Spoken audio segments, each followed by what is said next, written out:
Target New Zealand. Another lockdown fail. We should be surprised, but the New Zealand contagion continued untroubled by the lockdown entirely normally. Yet the people are determined to believe their government saved them.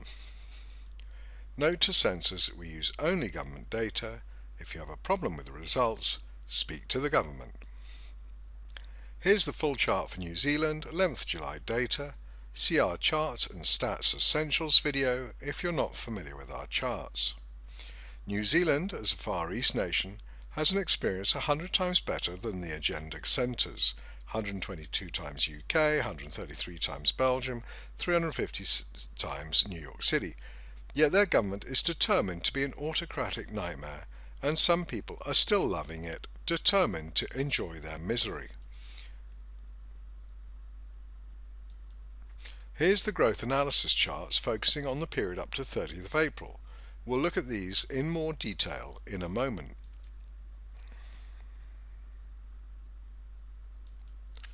Here's the same charts going out to 4th July. We won't really need these, but they're there for completeness.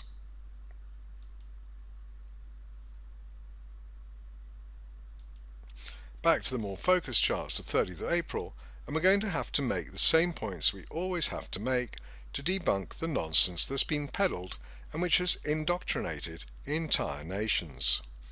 First, humped curves aren't exponential, which rise to heaven in a straight line on log scales. It's humped. We don't even need log scales to demonstrate that it follows a typical normal distribution for a contagion. Look at prior epidemics and contagions: Ebola, 1918 influenza, seasonal flu, the COVID daily cases and deaths, the infographics, the official charts describing the contagion and why you should lock down, and none of them are exponential.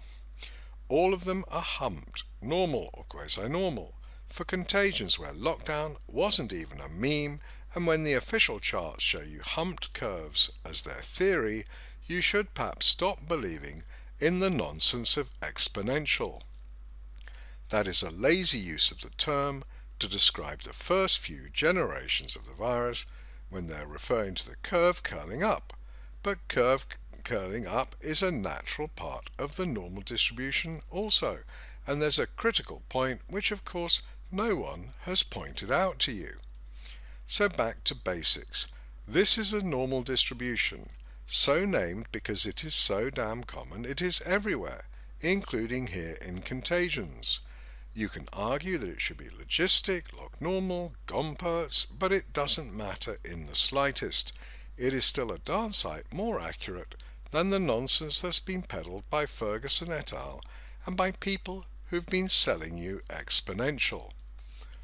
These shapes are everywhere, including and especially historic contagions, Ebola, etc. And yet people are so indoctrinated by the memes that most people still believe that the virus is exponential and that lockdown saved them. Even Ferguson's ICCRT Report 9 chart, with the scary totals notice on the graphic, used a normal, log normal distribution for unmitigated no lockdown, and still people believed the exponential meme nonsense. That is truly scary. So no, that is not flattening the curve, i.e. the result of government action, the most destructive and autocratic civil action in the history of our nations, but the normal behaviour of a normal distribution which happens to model Covid-19 pretty damn well. Nor does it matter if you quibble over contagions aren't normal. They're humped. At least pray God, let us conceive that you can agree with that. So if you have a problem with normal, here's Egyptian. A truly absurd but still peaked curve, and it still has the critical feature that no one has mentioned to you. Yet it is the one critical feature of the entire COVID-19 experience. That it totally debunks exponential, that it debunks that lockdown is working, that it debunks the anti-democratic totalitarian measures that have been taken against you, that couldn't have any bearing on why this was never mentioned. I'm going to put this one full screen and likewise the others in due course, and then zoom in even further to highlight the critical point. See if you notice it before I mention it.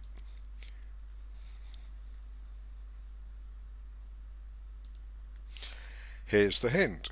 What does that F factor represent, and what is happening to it as time progresses, going down the table?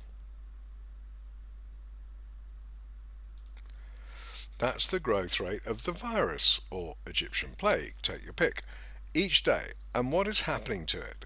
It is declining from day one. So did you ever hear, lockdown is working, the growth rate is declining, we're flattening the curve? If so, you were lied to. Can you deal with that? They claimed that government intervention caused an entirely natural phenomenon. Do you thank God that the government made the sun rise and rain fall? I sincerely hope and pray not. Then why, other than for your prior ignorance, which we're now, I hope, erasing, did you give them credit for flattening the curve when it was happening anyway? And that was our Egyptian peaked curve. Let's try it with a proper normal distribution, which I hope we can agree does look rather more fitting by comparison. And what do we see? The same phenomenon, the growth factor is declining from day one. It has to, else it's exponential. This is such a trivial point mathematically, yet such a critical point for debunking the COVID propaganda. If the growth rate doesn't decline, it is exponential by definition. Times 2 times 2 times 2 times 2. Or times 1.2 times 1.2 times 1.2 times 1.2. It doesn't matter. Both are exponential. And this is what exponential looks like, with the same starting rate of growth, f equals 2, but unchanging. By the end of May, I can't be certain, but I think that's more people, maybe even more atoms, there are in the universe who are infected.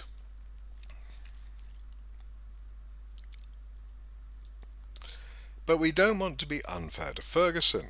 He only seeded his model with doubling every 5 days, 1.15 times per day approx. So here's what that looks like. Notice the curling up that looks similar to the normal at the beginning, but is utterly different in outcome. And notice how the cumulative chart has totally lost its curling over, which is natural to normal and never happens with exponential. So they showed you this, which no contagion in history has ever looked like, and then reported total cases or deaths like this, which every contagion in history looks like anyway, and claimed that as evidence of flattening the curve, i.e. the result of their action rather than curling over our term, the natural and inevitable progression of a contagion. They lied to you with exponential, then took credit for what was going to occur anyway, and you or most of your countrymen, most people around the world, believed them, as they imposed the most destructive and intrusive civil authoritarian measures in history. And if you wonder how they got around exponential rising to more atoms than are in the universe and beyond, they used these, the SI, SIR, SEIR family of models.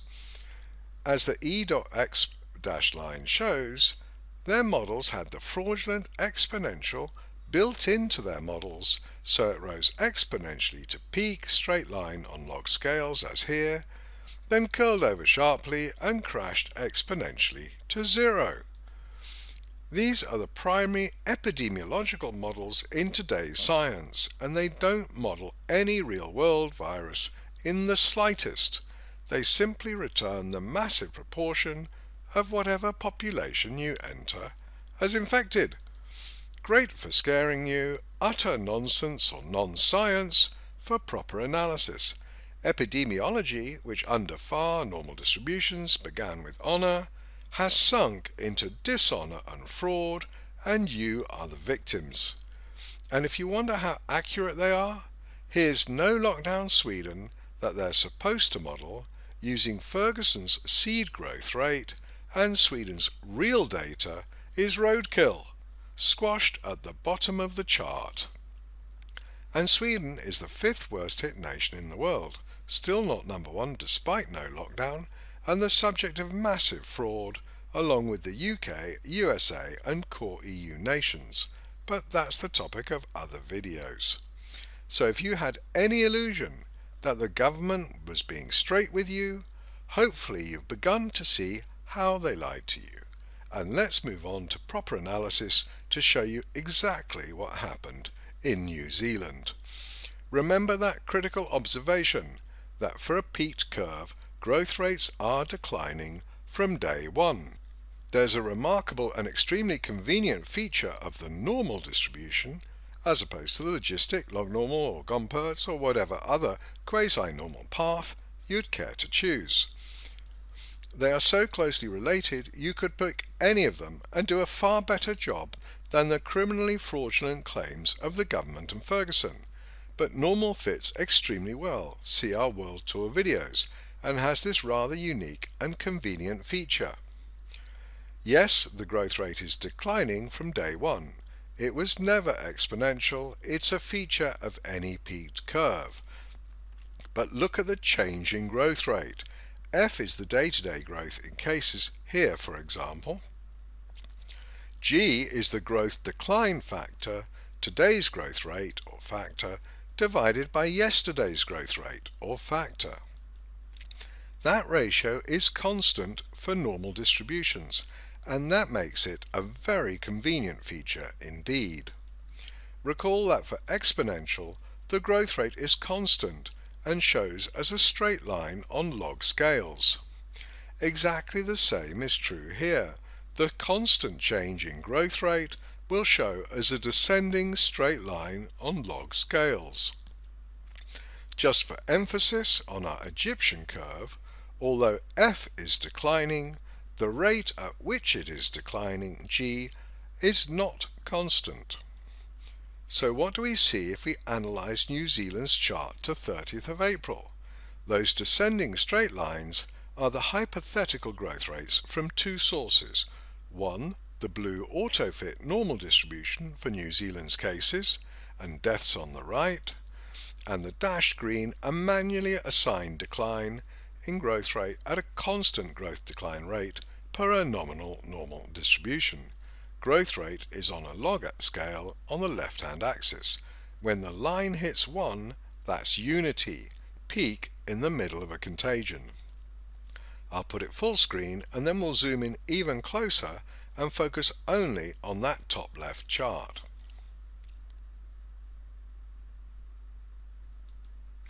Here's the cases panel, and from the start of the contagion to the end, autofit or actual, you have the growth rate of the virus declining from day one at a pretty damn good fit for a straight line.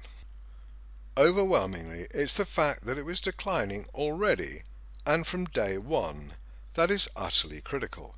No, lockdown did not flatten the curve. It was already declining, but it gets more damning, as we'll see in a moment. Here's zooming in further. The mauve, magenta and deep purple line are the growth rate of the virus. Mauve is early but no significant cases. Magenta is as visible to Ferguson, UK lockdown March 23rd, and purple is after that point. Please tell me you can see that the actual cases, dotted blue, fit the autofit normal pretty well. So the dashed blue growth decline line is the theoretical from that auto-fit, not far off the real decline of growth rate, is it? It's what has to happen to draw a normal or peaked curve, and every contagion in history is a normal or peaked curve, so every contagion, including this one, would expect a normal or peaked curve, and lockdown has nothing to do with that. But there's more. The green dotted line giving rise to the green dashed normal is my suggested gradient for maybe a slightly better fit. Either is good. Please tell me you can admit that the purple line is declining. The growth rate of the virus was declining from day one. I know it's massively emotional for some people, though I don't get why people would be so determined to trust their parent government and not facts, history, and their own immune system. Here's the image with vertical bounding lines to show the start of the contagion proper, the end of the autofit, and the end of the actual, with growth declining. G less than 1, green line, for that latter period. Otherwise, the chart is almost entirely normal, except that like the UK, US and Sweden and Netherlands, the virus remarkably detects peak and reduces its decline. It's surprising, I didn't know the virus had CNN. But then the virus doesn't report cases and deaths, does it? But that's not what you care about, is it? You care about lockdown. So when did New Zealand go into lockdown? According to the Sunday Morning Herald, it was announced on March 23rd, same as us. Gosh, coincidence. And later, Gates Canada, the UK, would essentially simultaneously announce, no normal till the vaccine, more coordination. And guess what her justification is? Double every 5 days, she said. Gosh, does that sound familiar? And what is the source of her mysterious insight into a non-future? Arden said fresh advice and modelling in the case of widespread transmission made the lockdown essential. Fresh advice and modelling. So the opinions of fantasists or promoters of the vaccine agenda and unreality, when real-world data was sitting right there for her and the advisors that would have utterly debunked the modelling. Strange that they didn't notice the real-world data. And when did it take effect? Midnight Wednesday the 25th of March, and given the incubation period, that basically means zero impact until 31st of March. So let's have a look at what that means on our chart. Now I'll give you a moment to do your own analysis. Think about it. Growth, purple, already declining, exactly as expected with a normal distribution. Normal contagion, and when did they announce lockdown, and when would it be effective? It's actually quite priceless. Lockdown was announced when the growth decline was already pronounced, and it would continue to the point where lockdown would start to become effective, and then the decline reduces and cases get worse or drop less. So now you have an immensely amusing dilemma.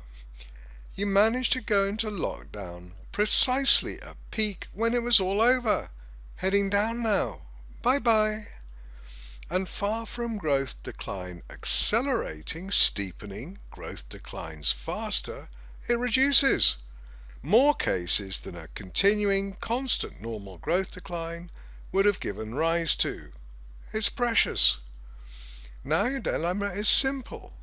Did that reduction in decline represent the virus realizing it was at peak? It's a simple biomachine, I don't think so. Or did it reflect reporting fraud, like the UK, where that line goes horizontal? Maybe it reflected reporting fraud, taking advantage of the lockdown effective date to add a few more cases to keep the kettle boiling, or just conceivably some legitimate trajectories fat, slower on the descent. I have no problem with fat if it's legitimate, but viruses do not change course dramatically, sharply in their growth rate, law of large numbers and all that. In the UK it's absurd, clearly fraudulent or cause for investigation. Here I'd want to pay careful attention and get someone auditing the New Zealand experience, their reporting, the actions of their politicians. But hey, we're the people, we have no such powers, and what liberty we had, they just took that away from us. But it doesn't matter, because you're looking at the death of the lockdown lie. After the initiation of lockdown and lockdown becoming effective, cases did not reduce in growth rate. They increased. Nice going, New Zealand. I'm Andrew Mather, a 60-year-old Brit, mathematician, financier, technologist, husband, biker, pilot, healer, whatever. Feel free to get in touch, andrew@peerlessreads.com or andrew@amather.com. Either should get to me.